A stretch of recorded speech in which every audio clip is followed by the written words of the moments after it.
Hello guys, welcome to my YouTube channel study with Abhi. तो guys, इस बार जो भी विद्यार्थी बीएड कर रहे हैं यानी कि बीएड फर्स्ट ईयर में उन्होंने एडमिशन लिया है, उन लोगों के लिए ये काफ़ी इंपॉर्टेंट वीडियो है कि आप लोग कौन सी बुक लेंगे। क्योंकि जो फर्स्ट ईयर के स्टूडेंट्स होते हैं उनके मन में काफ़ी सारे डाउट्स होते हैं कि किस तरीके से बुक ली जाए और किस तरीके से पढ़ाई की जाए जिससे एग्ज़ाम में अच्छे से अच्छे नंबर ला सकें। तो देखिए, यहाँ पे मैं आपको बताने वाला हूँ, बुक सजेस्ट करने वाला हूँ कौन सी बुक आप बीएड फर्स्ट ईयर में लेंगे तो आप निश्चित रूप से अच्छे मार्क्स लेकर आएंगे। ठीक है, तो वीडियो को लास्ट तक देखिएगा। साथ ही अगर आपके मन में कोई भी डाउट है बीएड से संबंधित तो आप इस वीडियो के नीचे कमेंट कर सकते हैं। चैनल को सब्सक्राइब ज़रूर कर लीजिएगा। यहाँ पे मैं आपको बुक दिखा देता हूँ। देखिएगा, यहाँ पे अगर आप बीएड फर्स्ट ईयर में, जैसे कि मैंने आपको बताया कि 5 सब्जेक्ट होते हैं टोटल। कितने सब्जेक्ट होते हैं? 5 सब्जेक्ट होते हैं, जिनमें कि 3 आपके कॉमन सब्जेक्ट होते हैं और जो 2 होते हैं वो ऑप्शनल होते हैं। ठीक है, तो देखिए ये एक बुक है, यहाँ पे आप देख सकते हैं ज्ञानोदय की। आप बुक स्टॉल में पता करेंगे आपको मिल जाएगी। जो ये ज्ञानोदय की बुक है, बीएड प्रथम वर्ष यहाँ पे लिखा है। देखिए रेट यहाँ पे 400 लिखा है। फिलहाल ये पुरानी बुक है तो अभी रेट इसका बढ़ चुका है। ठीक है, तो ये आपको 500 रुपये में लगभग मिलेगी या उसमें कुछ डिस्काउंट भी हो सकता है। तो ये जो बुक है अवध विश्वविद्यालय के लिए ज्ञानोदय पब्लिकेशन की, क्वेश्चन बैंक यहाँ पे लिखा हुआ है। अभी मैं आपको इसका मटेरियल भी दिखाऊंगा तो आपको समझ में आएगा कि ये कितनी अच्छी बुक है। देखिए यहाँ पे ये बीएड फर्स्ट ईयर के लिए है और इसमें जो सभी अनिवार्य विषय होते हैं यानी कि तीनों जो कॉमन सब्जेक्ट हैं, पहला, दूसरा और तीसरा, ठीक है, नॉलेज एंड करिकुलम और साइकोलॉजी वाला और आईसीटी, ये तीनों जो सभी अनिवार्य प्रश्न पत्र सहित इसमें दिए गए हैं। ठीक है, यानी कि तीनों पेपर जो है इसी एक बुक में आपको मिल जाएंगे।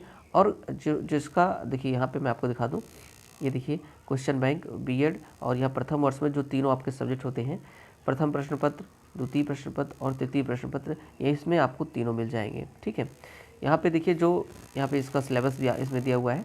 यहाँ पे मैं आपको कुछ चीज़ें दिखाना चाहता हूँ कि किस तरीके से, देखिए ये आप देखिए जैसे कोई भी चैप्टर होगा इसमें, तो इसमें आपको उस चैप्टर के, जैसे मतलब पहला पेपर आपका है ज्ञान और पाठ्यक्रम, मतलब पूरी एक किताब, आपकी पहली किताब जो है वो ज्ञान और पाठ्यक्रम है।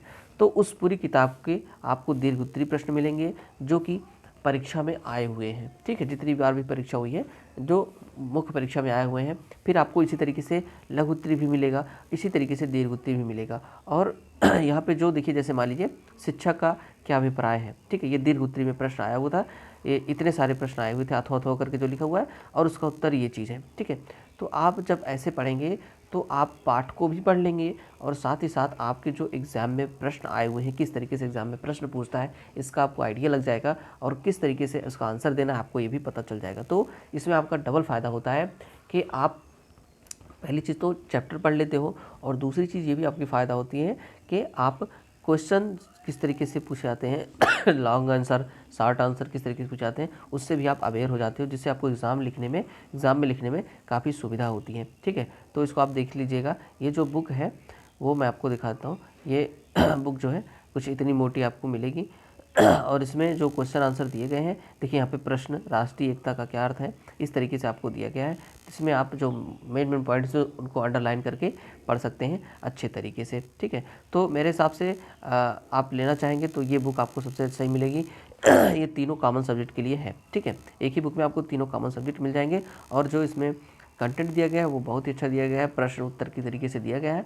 आप तीनों पेपर अच्छे तरीके से तैयार कर सकते हैं। अब मैं आपको बता दूं, जो दो ऑप्शनल सब्जेक्ट होते हैं उनके लिए बुक आपको मार्केट में बड़ी कठिनाई से मिलती है। आप पता कर लीजिएगा, अगर मिल गई तो अच्छी बात है, नहीं मिलती है तो उसको अपने आप से आपको पढ़ना ही होगा। ठीक है, और उसमें जो प्रश्न आते हैं वो भी बहुत ज़्यादा कठिन नहीं होते हैं। एग्ज़ाम में जो प्रश्न आते हैं वो बहुत ही मतलब जनरल लेवल के प्रश्न होते हैं। फिलहाल अगर आपको ऑप्शनल की बुक मिल जाती है तो अच्छी बात है, नहीं तो आप वैसे पढ़ाई कीजिएगा। बाकी जो 3 आपके कॉमन सब्जेक्ट हैं उनके लिए आपको ये बुक जरूर लेनी चाहिए। अन्यथा अगर आप कोई और बुक लेंगे तो उस बुक में, जैसे मान लीजिए वो भी 500-600 रुपये की बुक आती है तीनों। ठीक है, उसके बाद भी उसमें आप पढ़ेंगे तो दोबारा आपको फिर एक आपको क्वेश्चन बैंक भी लेना होगा, यानी कि जो सीरीज़ आती है उसको भी लेना होगा। लेकिन अगर आप ये ले लेते हैं, अगर आप इसको शुरू से ही पढ़ते हैं तो निश्चित तौर पे आपको एग्ज़ाम में कोई भी सीरीज़ वगैरह लेने की ज़रूरत नहीं है। आप इसी से पढ़कर ही अच्छे नंबर कर सकते हैं। ठीक है, तो दोस्तों आप बताइएगा आपको वीडियो कैसी लगी। चैनल को सब्सक्राइब कीजिएगा। Thanks for watching.